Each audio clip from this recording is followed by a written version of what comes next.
دوستو آخر مصر کے بادشاہوں کو فرعون کیوں کہا جاتا ہے اور اس کا کیا مطلب ہے؟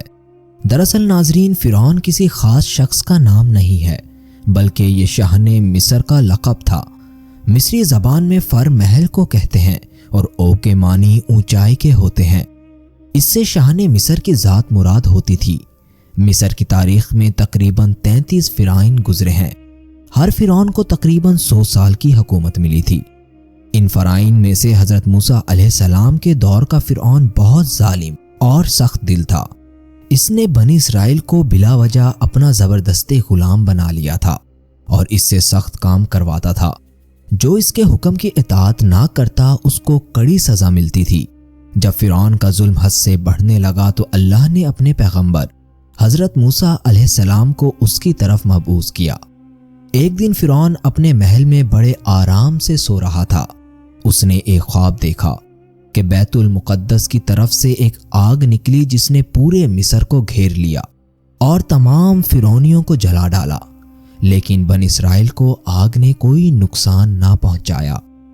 یہ عجیب و غریب خواب دیکھتے ہی فرعون بڑا پریشان ہوا۔ اس نے نجومیوں کو بلا کر اس خواب کی تعبیر معلوم کی تو نجومیوں نے بتایا بنی اسرائیل میں ایک ایسا لڑکا پیدا ہوگا جو تیری بادشاہت کو ختم کر دے گا۔ یہ سنتے ہی فرعون نے اپنے سپاہیوں کو حکم دیا کہ بنی اسرائیل میں جو بھی لڑکا پیدا ہو اسے قتل کر دیں۔ اس کے حکم کے بعد بنی اسرائیل کے معصوم بچوں کا قتل عام ہونے لگا۔ مگر دوستو، جو اللہ کرنا چاہتا ہے اسے کون روک سکتا ہے؟ اسی سال میں حضرت موسیٰ علیہ السلام کی پیدائش ہوئی، جس سال میں بچوں کا قتل عام ہو رہا تھا۔ آپ کی والدہ کے ذہن میں اللہ نے یہ خیال ڈالا کہ حضرت موسیٰ علیہ السلام کو ایک لکڑی کی صندوق میں رکھ کر دریائے نیل میں چھوڑ دے۔ چنانچہ حضرت موسیٰ علیہ السلام کی والدہ نے ایسا ہی کیا اور یہ صندوق دریائے نیل سے بہتے ہوئے فرعون کے محل کی دیوار سے جا لگا۔ جب فرعون کے گھر والوں نے اس صندوق کو دیکھا تو وہ اسے دریائے نیل سے نکال کر اس کے سامنے لے گئے۔ فرعون نے جب صندوق کھولا تو اس میں نہایت خوبصورت بچہ تھا جس کے چہرے پر نور کی تجلی بکھر رہی تھی۔ حضرت آسیہ اس بچے کو دیکھ کر کیا بولی، اس کو قرآن میں اس طرح بیان کیا گیا ہے: اور فرعون کی بیوی نے کہا، یہ بچہ تمہاری اور میری آنکھوں کی ٹھنڈک ہے، اسے قتل نہ کرو، شاید یہ ہمیں نفع دے، کیا ہم اسے اپنا بیٹا بنا لیں؟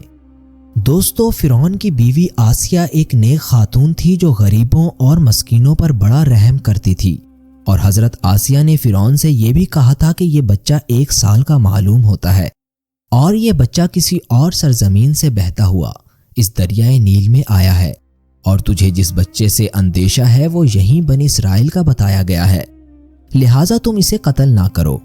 حضرت آسیہ کی یہ بات فرعون نے مان لی، حالانکہ وہ اپنے انجام سے بے خبر تھا جو آگے اس کا ہونے جا رہا تھا۔ اس طرح حضرت موسیٰ علیہ السلام کی پرورش فرعون کے محل میں ہوئی، اور جب اللہ نے حضرت موسیٰ علیہ السلام کو نبوت سے سرفراز کروایا، حضرت موسیٰ علیہ السلام ایک مدت دراز تک فرعون کی ہدایت فرماتے رہے اور کئی معجزات اس کو دکھاتے رہے، لیکن وہ اپنے غرور سے باز نہ آیا اور دین حق کو قبول کرنے سے انکار کر دیا، اور اس کی سرکشی اور ظلم اور بھی زیادہ بڑھتے چلے گئے۔ بنی اسرائیل نے چونکہ اس کی خدائی کو تسلیم نہیں کیا تھا، اس لیے اس نے ان مومنین پر اور بھی زیادہ ظلم اور تشدد شروع کر دیا۔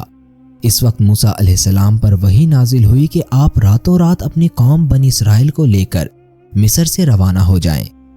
چنانچہ حضرت موسیٰ علیہ السلام اپنی قوم بنی اسرائیل کو لے کر راتوں رات مصر سے ہجرت کر کے روانہ ہو گئے۔ جب فرعون کو یہ معلوم ہوا تو وہ بڑے جلال اور غصے میں آ کر اپنے سپاہیوں کے ساتھ بنی اسرائیل کو گرفتار کرنے چل پڑا۔ جب دونوں لشکر ایک دوسرے کے قریب ہوئے تو بنی اسرائیل فرعون کے ڈر سے چیخ پڑے کہ ہم فرعون کے ہاتھوں پکڑے جائیں گے۔ ان کی حالت بھی کافی نازک ہو چکی تھی کیونکہ ان کے پیچھے فرعون کا پورا لشکر تھا اور آگے موجیں مارتا ہوا دریا۔ اسی پریشانی کے عالم میں حضرت موسیٰ علیہ السلام تو مطمئن تھے اور بنی اسرائیل کو تسلی دے رہے تھے۔ جب آپ اپنی قوم کو لے کر دریائے نیل کے قریب پہنچ گئے تو اللہ نے حضرت موسیٰ علیہ السلام کو حکم دیا، اے موسیٰ، اپنا عصا دریا پہ مارو۔ چنانچہ جب حضرت موسیٰ علیہ السلام نے اپنا عصا دریا پہ مارا تو فوراً ہی دریا کا پانی 2 حصوں میں تقسیم ہو گیا اور بیچ میں ایک راستہ نکل آیا۔ حضرت موسیٰ علیہ السلام بنی اسرائیل کو لے کر اس راستے سے سلامتی کے ساتھ پار ہو گئے، اور فرعون جب دریا کے قریب پہنچا اور ایک راستہ بنا ہوا دیکھا اور وہ اپنے لشکر کو لے کر دریا میں بننے والے اس راستے کی طرف چل پڑا۔ جب فرعون کا لشکر دریا کے بیچ میں پہنچا تو اچانک دریا کا پانی موجیں مارنے لگا اور فرعون اپنے لشکر سمیت دریا کے پانی میں ڈوب کر غرق ہو گیا۔ اس کے ساتھ دوستوں فرعون کی بادشاہت ختم ہو گئی، اور اللہ نے فرعون کی لاش کو پوری دنیا کے لیے عبرت کا نشان بنا دیا، جو کہ قاہرہ کے میوزیم میں سجی ہوئی ہے۔